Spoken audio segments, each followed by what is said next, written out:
नमस्कार जय जगन्नाथ मु आपण मानक वेलकम करुच्ची मोर आउ गोटे मिनी ब्लॉग रे। तो सकाळ ब्रेकफास्ट बनई सुजी उपमा आउ दीपहर पर जो रोषे करने गली देखिले गोटे कलर को पोक खाई देछे। लोक मैंने खाऊना से पोक मैंने खाऊँ। आईटा हूँ सबुठ पुराणा टेक्निक पेज गाड़े जोटा मो जेजेमा माँ मानक देखीजे करने मुझे करुच्ची। आ रोषे करू करू ता मझे पूजा सारी देती। हाँ आज्ञा सब कम मिसामिशी करने पड़े। तापर खाई मेडिसिन जहाँ हूँ चवन ब्राश घरे पड़े पड़े नष्ट होता मु खाई सरोची। आ ड्रेसटा हूँ मो झीर बहुत फेवरेट सी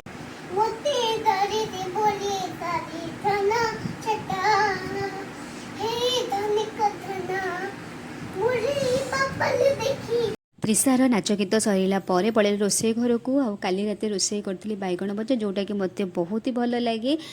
ता सहित मु रोषे करी पोटल आलूर बेसर तरकारी मत टी कि राग राग खायापे इच्छा होता से बेसर तरकारी करी। देखो मो झील त्रिशा जी कि धुआ बासन अधुआ बासन सब आणिकी माजुची जहाँ द्वारा मोर कम बढ़ुची जमा भी कमुना।